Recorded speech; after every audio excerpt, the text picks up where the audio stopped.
പ്രിയപ്പെട്ടവരെ, കുടുംബത്തോടൊപ്പം വീടുകളിൽ മക്കളെയും ഒരുമിച്ച് ഒരുപാട് സന്തോഷങ്ങളിൽ ജീവിക്കുന്ന ആളുകളാണ് നമ്മൾ ഓരോരുത്തരും. നമ്മുടെയൊക്കെ വീട്ടിലുള്ള കുഞ്ഞുങ്ങളുടെ സന്തോഷം ലഭ്യമാകുന്നതിനു വേണ്ടി എന്തെല്ലാം കാര്യങ്ങളാണ് നമ്മളൊക്കെ ചെയ്യാറുള്ളത്. വീട്ടിലേക്ക് കയറി ചെല്ലുമ്പോൾ കയ്യിലൊരു മിഠായി പൊതി ഉണ്ടാകണമെന്ന് നമ്മൾ ആഗ്രഹിക്കാറുണ്ട്. അല്ലെങ്കിൽ വീട്ടിലേക്ക് തിരികെ പോകുന്ന ഒരു സമയത്ത് മകനോ മകളോ എന്തെങ്കിലും പറഞ്ഞത് വാങ്ങാനുണ്ടോ എന്ന് ആലോചിക്കാറുണ്ട്. ഭാര്യയെ വിളിച്ച് മക്കൾ എന്തെങ്കിലും പറഞ്ഞിരുന്നോ എന്ന് അന്വേഷിക്കാറുണ്ട്. സ്വാഭാവികമായും ഒരു രക്ഷിതാവിൻ്റെ മാനസികാവസ്ഥയാണത്. എന്നാൽ നമ്മൾ ഇങ്ങനെയൊന്ന് നമ്മളെക്കുറിച്ച് അന്വേഷിക്കുന്ന കൂട്ടത്തിൽ തന്നെ ഒരു പിതാവില്ലാത്തതിൻ്റെ പേരിൽ, ഒരു ഉപ്പയില്ലാത്തതിൻ്റെ പേരിൽ വല്ലാത്ത നെരിപ്പോടുമായി ജീവിക്കുന്ന അനേകായിരം കുടുംബങ്ങൾ നമ്മുടെ പരിസരങ്ങളിലുണ്ട് എന്നത് ഒരു വല്ലാത്ത യാഥാർത്ഥ്യമാണ്. അതുകൊണ്ട് ഷെൽട്ടർ ഓർഫൻ കെയറിന് കീഴിൽ നിരവധി വിദ്യാർത്ഥിനികൾ ഇപ്പോൾ ഷെൽട്ടർ ഓർഫൻ കെയറിൽ പഠിച്ചുകൊണ്ടിരിക്കുകയാണ്.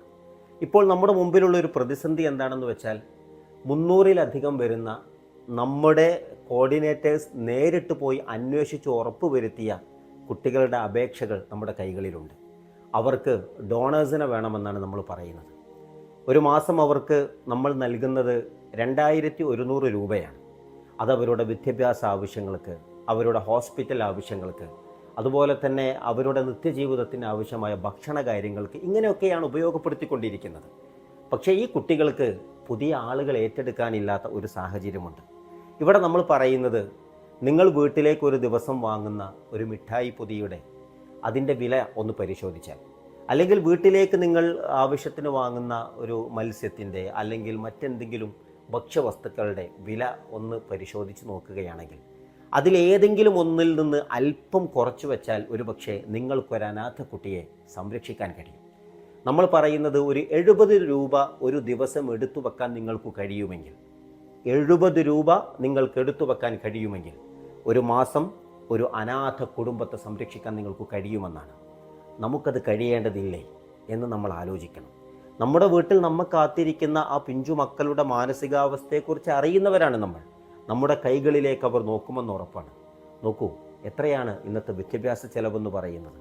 എത്രയാണ് ഒരു കുടുംബത്തിന് ഒരു മാസം മുന്നോട്ട് പോകണമെങ്കിൽ നിർബന്ധമായും ആ വീട്ടിലുണ്ടാകേണ്ടുന്ന ഒരു പണത്തിൻ്റെ അളവ് എത്രയാണ്, ഭക്ഷണ വസ്തുക്കളുടെ ഒരു അളവ് എത്രയാണ്. ഇതെല്ലാം അറിയാത്ത ആരാണ് നമ്മൾ? അല്ലാഹു സുബ്ഹാനഹു വ തആല നമ്മോട് ചോദിക്കുന്ന ഒരു ചോദ്യമുണ്ട്. മതത്തെ വ്യാജമാക്കിയവനെ നീ കണ്ടുവോ? അനാഥകളെ സംരക്ഷിക്കാത്തവനാണ് അവനെന്നാണ്. അനാഥകളുടെ തലയിൽ നമ്മുടെ കൈവിരലുകൾ കൊണ്ട് അവരെ ആശ്വസിപ്പിച്ച് അവരെ ചോർത്തു പിടിക്കുന്നവൻ നാളെ സ്വർഗലോകത്ത് പ്രവാചകൻ മുഹമ്മദ് നബിയോടൊപ്പം ഇങ്ങനെ 2 വിരലുകൾ ചേർത്തു വെച്ച് പ്രവാചകൻ പരിചയപ്പെടുത്തിയിട്ടുണ്ട്. അത്രമേൽ പുണ്യം നിങ്ങൾക്ക് ലഭ്യമാകുന്ന ഒരു നന്മയ്ക്കു വേണ്ടി ഒരു ദിവസം 70 രൂപയെങ്കിലും ഒന്ന് മാറ്റിവെച്ച് ഒരു കുടുംബത്തെ സംരക്ഷിക്കേണ്ടുന്ന ബാധ്യത നമുക്ക് ഓരോരുത്തർക്കും ഉണ്ട് എന്നാണ് അല്പം ഗൗരവത്തിൽ ഇവിടെ ഓർമ്മപ്പെടുത്തുന്നത്. അതുകൊണ്ട് ഈ ശബ്ദം കേൾക്കുന്നവർ നിർബന്ധമായും നിങ്ങളെക്കൊണ്ട് കഴിയുമോ എന്നത് ഒന്നാമതായി ആലോചിക്കുക. അല്ലെങ്കിൽ ആരെക്കൊണ്ട് കഴിയുമെന്നാണോ നിങ്ങൾക്ക് തോന്നുന്നത് അവർക്ക് ഈ വീഡിയോ എത്തിച്ചു കൊടുക്കുക. ഷെൽട്ടറിന് മുന്നിൽ ഇനിയും എടുത്തു പരിശോധിക്കാൻ മടിച്ചു നിൽക്കുന്ന ഒരുപാട് അപേക്ഷാ ഫോമുകളുണ്ട്. നമ്മൾ പരിശോധിച്ച ഈ 300-ലധികം വരുന്ന വീടുകളിലേക്ക് ഈ സ്നേഹത്തിൻ്റെ സഹായം എത്തിച്ചേരേണ്ടതുണ്ട്. ആ സ്നേഹസ്പർശത്തിനു വേണ്ടി അവർ കാത്തിരിക്കുകയാണ്. പ്രിയപ്പെട്ടവരെ, നന്മകളിൽ മുന്നിട്ട് വരാൻ കഴിവുള്ളവരാണ് നിങ്ങൾ. നിങ്ങൾക്ക് വരാം, ഇത് ഏറ്റെടുക്കാം. ഒരനാഥ കുടുംബം എവിടെയോ നിന്ന് അവർ പുഞ്ചിരിക്കുന്ന പുഞ്ചിരി നാളെ നമ്മുടെ ഖബറിലേക്കും പരലോകത്തേക്കുമുള്ളതാണ്, സ്വർഗലോകത്തേക്കുള്ളതാണ്. അതിനുവേണ്ടി മനസ്സൊരുക്കുക, ഇപ്പോൾ തന്നെ തീരുമാനമെടുക്കുക. നാഥൻ അനുഗ്രഹിക്കുമാറാവട്ടെ.